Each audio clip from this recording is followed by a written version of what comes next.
खुल जाएंगे सभी रास्ते, तू रुकावट से लड़ तो सही, सब होगा हासिल, तू अपनी जिद पर अड़ तो सही। एवरीवन, कैसे हैं आप लोग? आई होप कि आप सभी बहुत अच्छे होंगे और कल के एसबीआई क्लर्क के नोटिफिकेशन से बहुत ज़्यादा सेटिस्फाइड होंगे, बहुत खुश होंगे।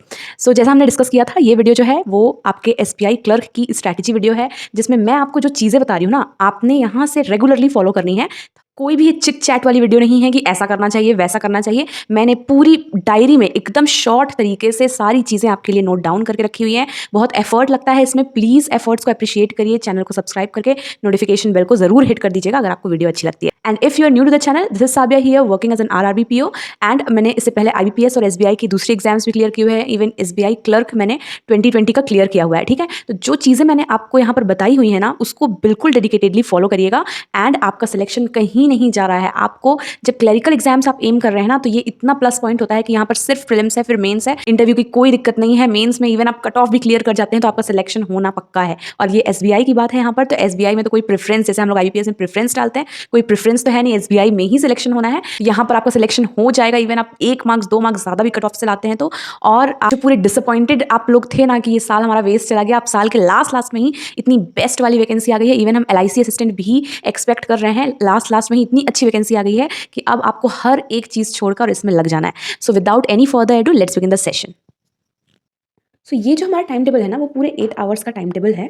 और 8 आवर्स में मैंने मॉक टेस्ट को एक्सक्लूड किया हुआ है। क्यों? क्योंकि हम लोग 8 आवर्स पढ़ाई की बात कर रहे हैं, इसलिए मैंने यहाँ पर मॉक टेस्ट को एक्सक्लूड किया हुआ है। तो सबसे इंपॉर्टेंट जो है ना आपका, ये मॉक टेस्ट ही है। Start your day with editorial, current affairs and then mock test. ठीक है, हम लोग एसबीआई जे प्रीलिम्स की बात कर रहे हैं, इसलिए प्रीलिम्स के मॉक टेस्ट देंगे। आप आईबीपीएस क्लर्क के भी दे सकते हैं और बीच में पीओ के भी दीजिएगा। ठीक है, ताकि लेवल होता है ना वो हमारे पास नॉलेज रहे, ईजी और टफ दोनों का। ठीक है, तो mock forms a base for your preparation and analysis is must after every mock. हर एक मॉक के बाद एक प्रॉपर एनालिसिस आपको करनी है। और यही आपका आगे जो मैं आपको रूटीन बताया है मैंने आपको, उसमें आपका बेस फॉर्म करेगा। क्या बेस फॉर्म करेगा? कि जो आपके फ्लॉज हैं, हम पूरी अच्छी तरीके से एनालाइज करते हैं कि हम कौन से एरियाज को बिल्कुल भी टच नहीं कर पा रहे हैं मॉक में, या हमारा गलत हो जा रहा है, या हमारे वो वीक एरियाज हैं कुछ easy. What are your weak areas and work on them accordingly and always focus on achieving better percentile. आप ना बहुत ज़्यादा मार्क्स के पीछे मत जाइए कि मुझे अच्छे मार्क्स लाने हैं। ठीक है, मार्क्स के पीछे ज़्यादा मत जाइए, आपको एक बेटर परसेंटाइल चाहिए। मैंने आपको बोला है कि 90% अगर आपका आ रहा है, परसेंटाइल आपका यहाँ तक पहुँच रहा है, दैट मीन्स आप सिलेक्शन के बहुत करीब हैं। ठीक है, इवन कि हमको अब पूरे 60 डेज की प्रिपरेशन में मॉक टेस्ट हर दिन लगाना है प्रीलिम्स का।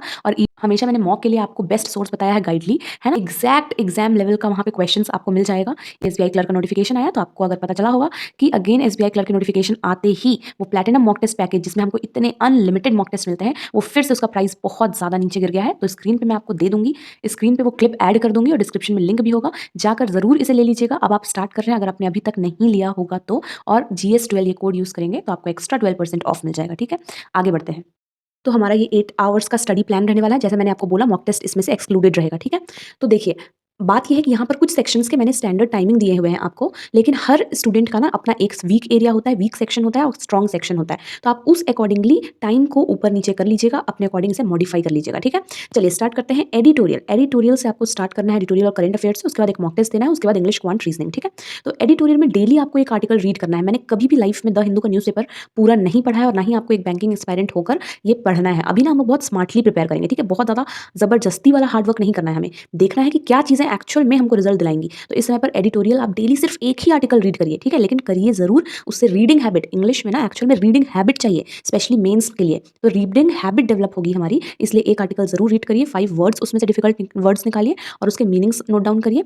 5 इडियम्स और 5 फ्रेजेस भी आपको अलग से करने हैं, ये हम लोग हमेशा छोड़ देते हैं। इवन मैं अपनी बात करूँ तो मैं भी छोड़ देती थी, लेकिन कई बार ऐसा होता है ना कि 5 क्वेश्चन डायरेक्ट फ्रेज रिप्लेसमेंट के अगर आ गए तो आपका पूरा लॉस हो जाता है। इसलिए इस टाइप की चीज़ें नहीं करनी है। ठीक है, और इसमें ये करने में आपको less than 30 minutes, 20 to 30 minute मुझे बोलेंगे ना, तो एक्चुअली मैंने खुद की एक हैबिट बनाई हुई है ये चीज़ करने की। एक मतलब अभी हम जॉब पे हैं फिर भी इसका है, और हम नई नई चीज़ें सीखते हैं, तो मैंने एक हैबिट बनाई है एडिटोरियल पढ़ने की और उसमें से मीनिंग्स फाइंड आउट करने की, वर्ड्स और मीनिंग्स फाइंड आउट करने की।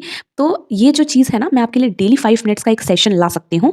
इसमें हम लोग ये चारों चीज़ें, मतलब article reading with understanding, 5 words with meanings and 5 idioms and phrases, ये हम लोग स्टार्ट कर सकते हैं। अगर आप चाहते हैं तो कमेंट सेक्शन में ज़रूर बताइएगा। ठीक है, नेक्स्ट हम लोग देखेंगे इंग्लिश। इंग्लिश के लिए मैंने 2 आवर्स यहाँ पर स्टैंडर्ड टाइम लिखा हुआ है। अगर आपका इंग्लिश अच्छा है, आपको लगता है, तो आप इसे कम भी कर सकते हैं। इंग्लिश क्वांट और रीजनिंग में आपके पास सिलेबस होना चाहिए। अपने पास सिलेबस एक जगह पर लिख कर रखिए। ठीक है, तो यहाँ सिलेबस के अकॉर्डिंग बिगिनर्स हैं अगर आप, और अगर आपको चैप्टर वाइज कॉन्सेप्ट्स ही क्लियर नहीं है, तो एक प्री लेवल का यूट्यूब का सेशन कोई भी आप कहीं से भी देख सकते हैं। मैंने जब स्टार्ट किया था ना बहुत पहले, तो मैंने अड्डा 247 से ही स्टार्ट किया था, ठीक है? तो वहाँ से भी आप कॉन्सेप्ट चैप्टर वाइज़ कंप्लीट कर सकते हैं, या तो निमिषा मैम की वीडियोज़ भी फॉलो कर सकते हैं, निमिषा बंसल, ठीक है? तो को किसी का भी देखिए यूट्यूब सेशन, वहाँ से आप एक प्री लेवल का चैप्टर डेली कंप्लीट करिए एज़ पर सिलेबस, ठीक है? गलती कहाँ पे होती है आपसे कि इस समय पे आप सिर्फ़ और सिर्फ़ प्री के लिए प्रिपेयर करेंगे, यही गलती हम लोग को नहीं करनी है। तो आप मेंस का एक सेशन कोई भी आप यूट्यूब में बस सर्च करिए कि मेंस लेवल इंग्लिश क्वेश्चंस, ठीक है? ताकि आपका ना डेली एक मेंस लेवल का प्रिपेयर होता रहे। आप कहीं से भी करिए, ठीक है? मेंस की प्रैक्टिस करते चल रहे हैं, ठीक है? उसके बाद देखिए, यही स्ट्रैटेजी जो है ना, ये दूसरों से डिफरेंट है कि आप प्री के साथ मेंस को लेकर चलने वाली, कि एक मेंस लेवल का आरसी ज़्यादा टाइम आपको नहीं लगेगा, लेकिन आपको हर दिन एक मेंस लेवल का आरसी करना है विद क्वेश्चंस, और ये आपको कहाँ से मिल जाएगा? मॉक सोर्स से मिल जाएगा, ठीक है? क्योंकि जनरली हम मेंस के मॉक्स उतना यूज़ नहीं कर पाते हैं, तो आपके पास पहले के भी मॉक्स होंगे, अभी भी जो परचेज़ करेंगे उसमें भी रहेगा।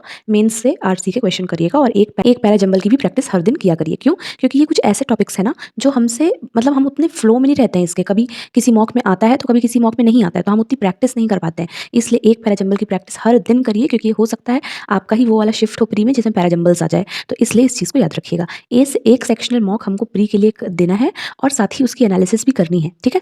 हम लोग होल मॉक की बात नहीं कर रहे हैं, यहाँ पर हम लोग सेक्शनल मॉक की बात कर रहे हैं कि एक सेक्शनल मॉक आपको प्रीलिम्स का देना है, और साथ ही उसकी एनालिसिस भी करिए। मैंने आपको बोला था एनालिसिस से हमको अपने वीक एरियाज़ पता चलता है, और जो हम लोग सुबह मॉक टेस्ट देंगे उससे भी हमको अपने वीक एरियाज़ पता चलेगा।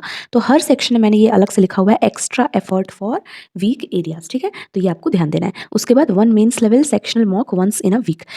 यहाँ पे तो हम लोग सब कुछ प्री के बारे में बात कर रहे हैं, थोड़ा-थोड़ा मेंस कर रहे हैं। लेकिन हफ्ते में एक बार आपको क्या करना है, ये सारी चीज़ें छोड़कर सिर्फ़ और सिर्फ़ आपको एक मेंस लेवल का सेक्शनल मॉक देना है।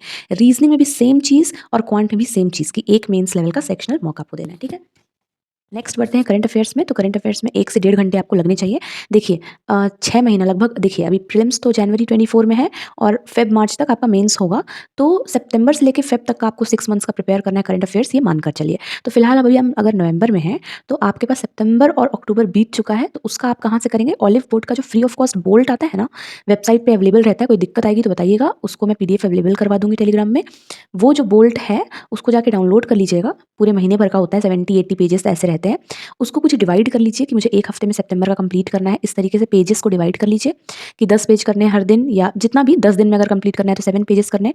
इस तरीके से डिवाइड करके हर दिन आप 30 मिनट्स मंथली करंट अफेयर्स को देंगे, ठीक है? जब सितंबर अक्टूबर का खत्म हो जाएगा, तब तक नवंबर भी फिनिश हो चुका होगा, नवंबर मंथ हमारा, तो तब फिर आप नवंबर का भी कर लीजिएगा बोल्ट, ठीक है? तो ये आपको करना है, और जो लास्ट के मंथ्स रहेंगे ना, उस समय आप अफेयर्स क्लाउड्स के पीडीएफ से पढ़िएगा। क्यों? क्योंकि जो लेटेस्ट मंथ्स होते हैं उसका बहुत डिटेल में करना होता है, ठीक है? तो January, February must be completed from affairs cloud PDF. Monthly क्यू&ए पीडीएफ मैं हमेशा पढ़ा करती थी, आप भी उसी से करिएगा, ठीक है? अभी फिलहाल डेली करंट अफेयर्स का वीडियो आपको रखना है। कोई भी सोर्स अगर आप ऑलरेडी फॉलो कर रहे हैं तो कंटिन्यू करिए।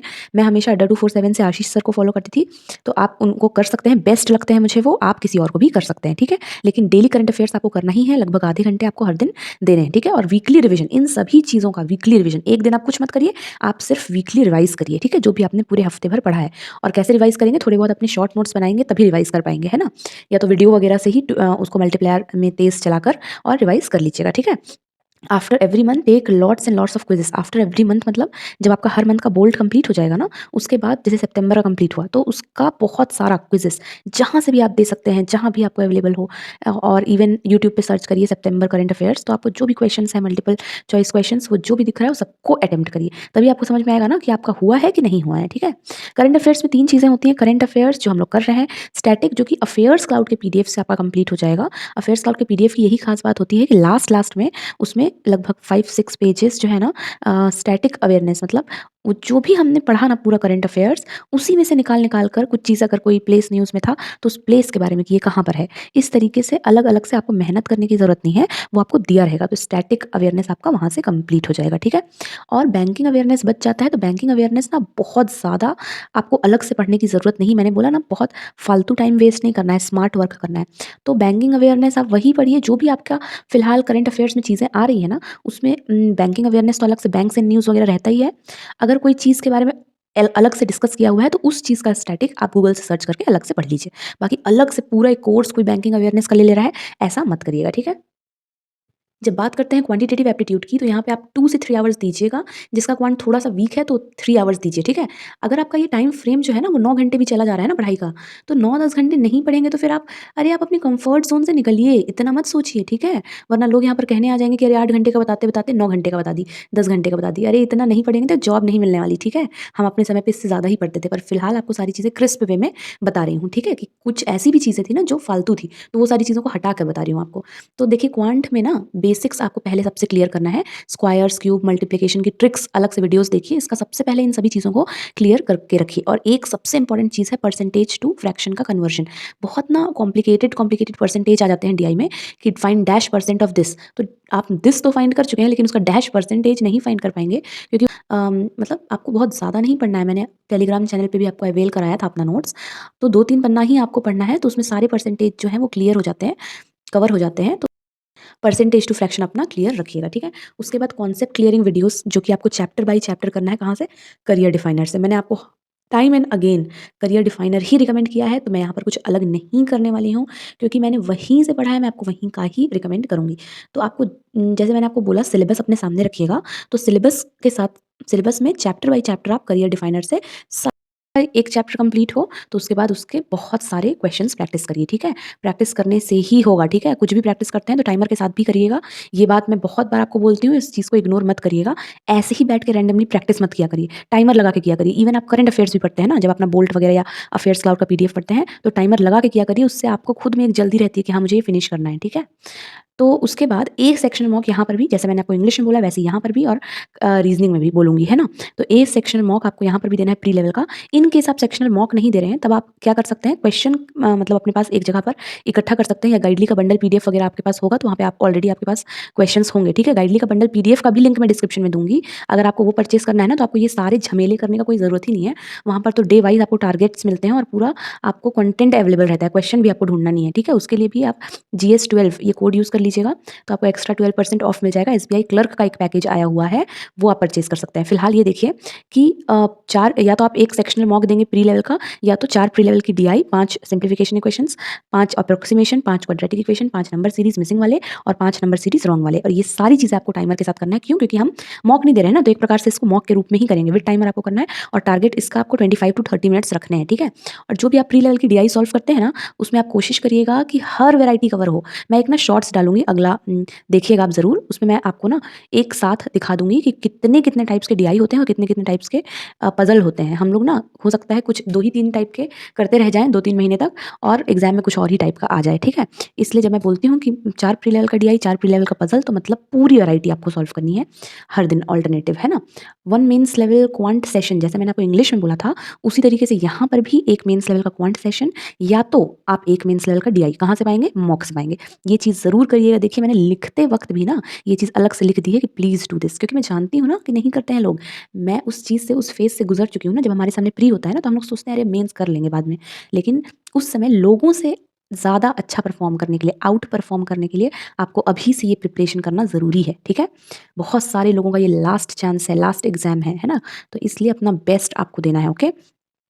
Put some extra efforts on your flaws, जैसा हम लोग इंग्लिश में भी डिस्कस किए थे कि जो हम लोग मॉक्स दे रहे हैं ना सुबह-सुबह, उसमें हमको जो गलतियाँ निकल के आ रही हैं, उसको एक जगह डायरी में नोट डाउन किया करिए। एनालाइज़ किया करिए कि मेरे ये जो एरियाज़ है ना, सिलॉग्स मेरा वीक है, मेरा जो रॉन्ग नंबर सीरीज़ है वो वीक है। और फिर जब आप वो सेक्शन करते हैं, तो सबके अपने-अपने अलग-अलग फ्लॉज़ होंगे, तो आप कुछ टाइम अपना एक्स्ट्रा एफर्ट दीजिए, अपना उन फ्लॉज़ पे वर्क करिए, ठीक है? कुछ उन पे उनका प्रैक्टिस करिए अलग से। फिर रीज़निंग मैंने 2 आवर्स लिखा हुआ है, इसको कम-ज़्यादा कर सकते हैं अपने अकॉर्डिंग। इसमें आपको 4 से 6 प्री लेवल की पज़ल्स डेली करनी है, और मैंने बोला था डिफरेंट वैरायटी की सारी अलग-अलग टाइप की पज़ल्स आपको हैबिट होनी चाहिए। और ये आप रेफरेंस ले सकते हैं 1000 पज़ल सीरीज़ अंकुश लंबर सर की, और इवन वो जो अभी लेटेस्ट में वीडियोज़ डाल रहे होंगे ना, उसको भी आप रेफ़र कर सकते हैं, ठीक है? अंकुश लांबा यूट्यूब चैनल पे आपको मिल जाएगा, मतलब जो भी उनका यूट्यूब चैनल है, आप अंकुश लांबा सर्च करिए ना। अभी इन लोगों का एक मेरे ख्याल से एक ग्रुप भी है, अंकुश सर हैं उसमें, है ना? और निमिषा मैम, इन लोगों ने अपना एक अलग से चैनल भी बनाया है। देख लीजिएगा अगर आपको वो उसमें से कुछ अच्छा कंटेंट मिले, है ना? 1 सेक्शनल प्री मॉक डेली, जैसा मैंने क्वांट में आपको बोला, उसी तरीके से आपको यहाँ पर भी देना है। अगर आप सेक्शनल मॉक नहीं दे रहे हैं, तो 5 सिलॉक्स के क्वेश्चन, 5 कोडिंग डिकोडिंग चाइनीज़ और 5 कोडिंग डिकोडिंग न्यू पैटर्न की, ये दोनों चीज़ें आपको करनी है, ठीक है? 5 इनइक्वालिटी के क्वेश्चन, 1 डिस्टेंस डायरेक्शन के क्वेश्चन और 4 प्री लेवल के पजल्स जिसमें की सारी चीज़ें इंक्लूडेड होनी चाहिए, ठीक है? तो ये सारी चीज़ें आप करेंगे अगर आप सेक्शनल मॉक नहीं दे रहे हैं तो। And lastly put extra efforts on your flaws and take out extra time for that, ठीक है? एक मेंस लेवल का मैंने यहाँ पर लिखना भूल गई हूँ, इसको ऐड कर लीजिएगा। एक मेंस लेवल का सेशन या तो एक मेंस लेवल का सेक्शनल सॉरी एक मेंस लेवल का पजल डेली आपको करना है। जैसे मैंने यहाँ पर डीआई बोला वैसे यहाँ पे एक मेंस लेवल का पजल आपको हर दिन करना है और हफ्ते में एक बार क्वांट का भी कुछ नहीं, रीजनिंग का भी कुछ नहीं, आपको सिर्फ एक सेक्शनल मॉक देना है, ठीक है? और पूरा नहीं भी बनता है ना तो बैठ के आराम से टाइमर हटा के और उसको प्रैक्टिस करिए, मतलब मेंस लेवल भी साथ साथ में चलता रहे, ठीक है? आई होप ये सेशन आपको अच्छा लगा होगा। आपको कोई भी क्वेरी आती है आप मुझसे ज़रूर पूछ सकते हैं और इसको अगर आप अच्छे से फॉलो करेंगे ना 60 डेज में तो आप मास्टर बन जाएंगे and you will easily clear SBI clerk. Okay, so that was all for today my dear aspirants. I hope आपको ये सेशन बहुत हेल्पफुल लगा होगा। याद रखिए कि कुछ भी पॉसिबल नहीं है अगर आप कंफर्टेबल पोजीशन पे हैं तो, और जो बिगिनिंग होती है ना वही एक हार्डेस्ट पार्ट होता है। सबसे हार्ड बिगिनिंग ही होता है, तो यहाँ से आप स्टार्ट करिए। आपके लिए बहुत इंपॉर्टेंट है यहाँ से स्टार्ट करना, ठीक है? और आज से 15-20 डेज बाद आप एकदम फ्लो में आ जाएंगे और आपको अलग से कोई बाहरी मोटिवेशन की ज़रूरत नहीं पड़ेगी। सो that was all for today. I hope कि आपको ये सेशन पसंद आया होगा और अगर पसंद आया होगा तो ज़रूर चैनल को सब्सक्राइब करके नोटिफिकेशन बेल हिट कर दीजिएगा, वीडियो को लाइक कर दीजिएगा। That was all. This is Sabia signing off. See you in our next session. Till then stay happy, stay blessed, keep learning and thank you so much for watching.